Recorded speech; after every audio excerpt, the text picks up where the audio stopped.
Welcome into this edition of Great City Attractions. Today we tour one of the great escapes of Scotland. These are the great city attractions of the Isles of Lewis and Harris. Stornoway, the principal town of the Outer Hebrides. It's here where most will launch into their Hebridean adventures. The town's history dates back to Viking activity during the 9th century.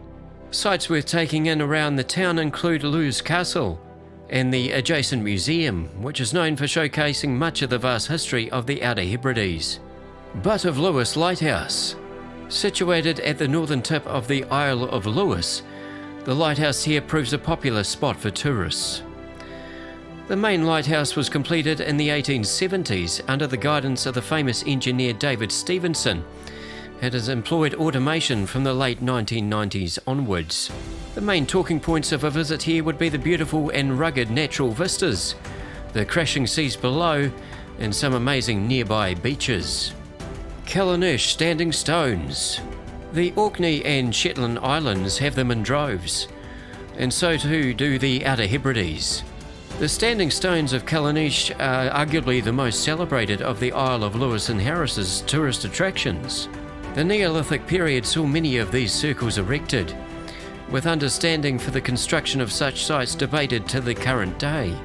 The most notable aspects of the stones you'll find here include a chambered tomb and the prominent stone circle with monolithic centre.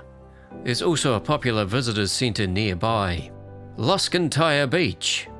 You could well be mistaken for thinking you've flown into the Caribbean when taking in some of the beaches of Lewis and Harris. One of the most photographed and appreciated sandy inlets of the Isles is Luskentyre Beach, situated on the west coast. Many a Instagram feed could be filled with photos of this truly stunning place. The beach is also home to a plethora of bird species.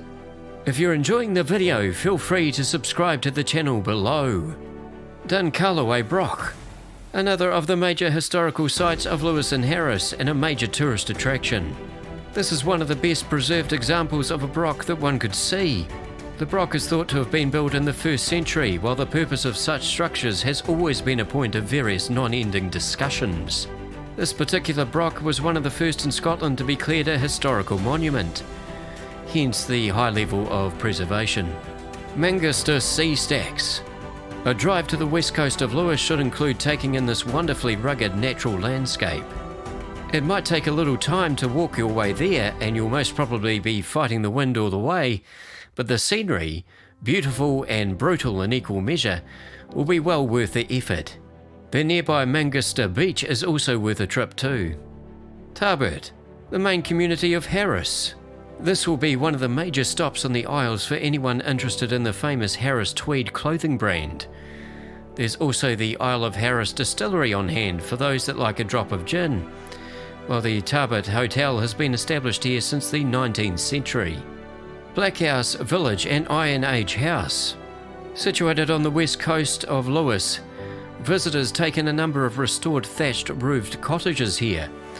There's an authentic feel to the surrounds, with onlookers transported back to living arrangements that could well seem very foreign to younger generations. There's also a visitors centre and shop close by. Another trip back in time can be viewed in the former the Bosta Iron Age House. The most scenic of attractions showcases the life of Iron Age Islanders. You head back towards 500 AD here. There's also guided tours of the site available, with the summer months the best time to visit. There's also the amazing beachfront to take in. Norse Mill and Kiln. Another of the fantastic trips into a world that seems totally forgotten. Restored in the 1960s, the buildings you see here offer a glimpse into the Scandinavian past of the islands. Incredibly, the mill was still in working order up until the 1930s. The workings of both buildings provide for an interesting outing, one that can be combined with the aforementioned Blackhouse Village.